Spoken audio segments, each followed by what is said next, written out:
Hello, what's up guys? Welcome to my channel. Ngayon gagawa tayo ng sizzling gambas.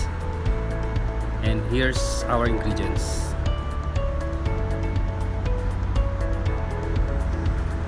Cajun powder, salt,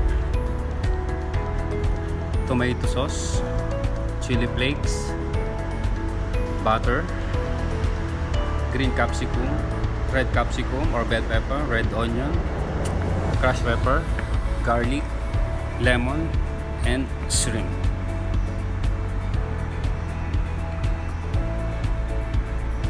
Alright guys, preheat na lang oil in the pan.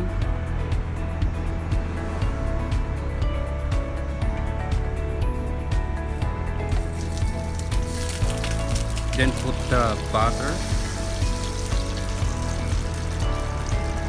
Not pure oil kasi medyo masusunog yung butter. And magbibigay din nice taste. Okay, garlic, saute.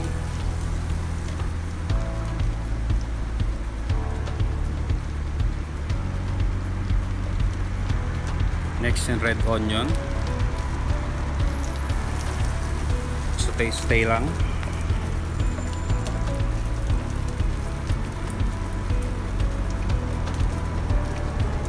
Alright.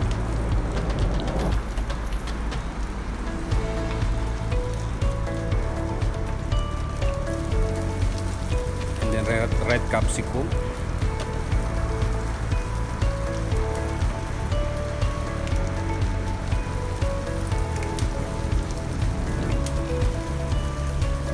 And then green capsicum. Just saute lang para sumama yung lasa mamaya sa shrimp.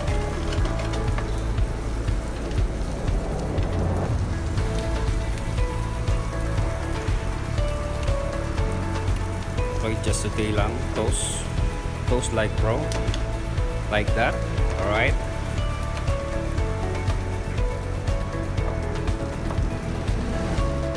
Then give space in the middle para sa shrimp.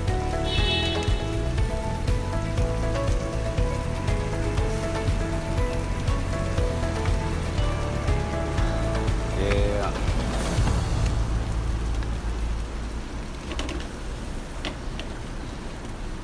Oh, toast like a pro.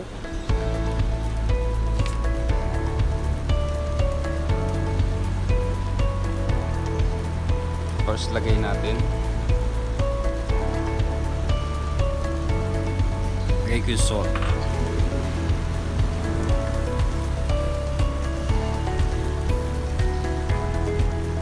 Just saute lang. Crushed pepper. Pepper from pepper mill yan para labas yung aroma niya.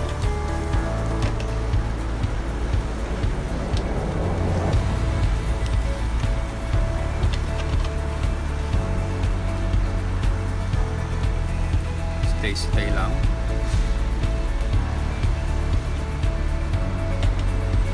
Toast like pro.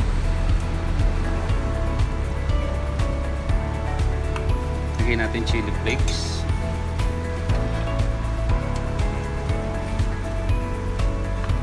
Then saute.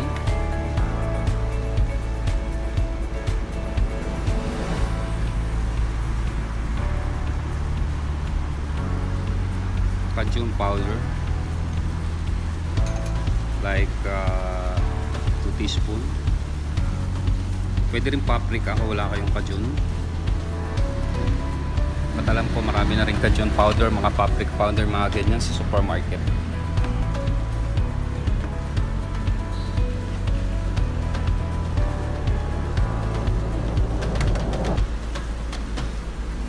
Saute lang. Toast natin.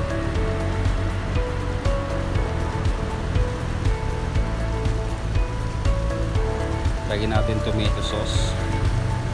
Pwede ring ketchup.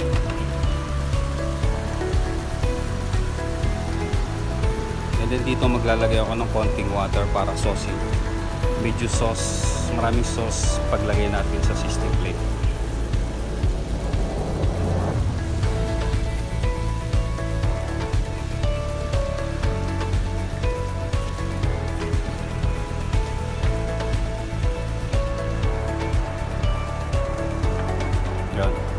stay lang. Saglit lang natin lutuin, mabilis maluto ang shrimp.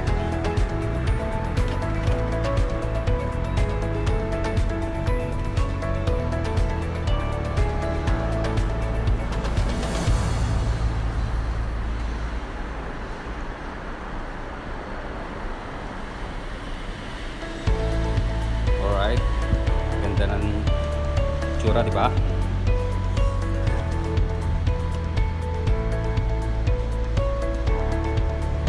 And preheated na sizzling plate natin. Make sure really hot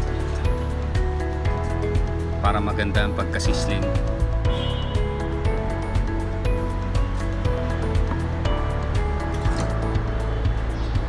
So makikita nyo kung gaano kainit niya. Then lagay mo lang butter. Kung walang butter, pwede margarine. Ganyan.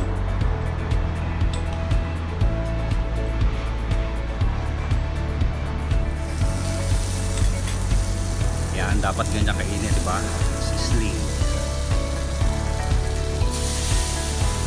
Alright.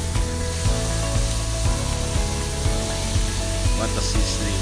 Shout out kay Aaron Cornelia ng Dubai. At shout out din kay Agil Derikito, Chaong Quezon.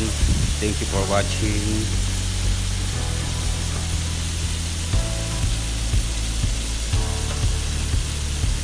Nice sizzling gambas natin yan.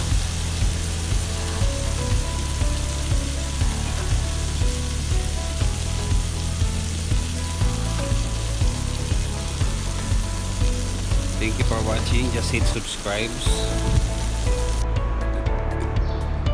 para sa another recipe natin, food sharing. Thank you guys.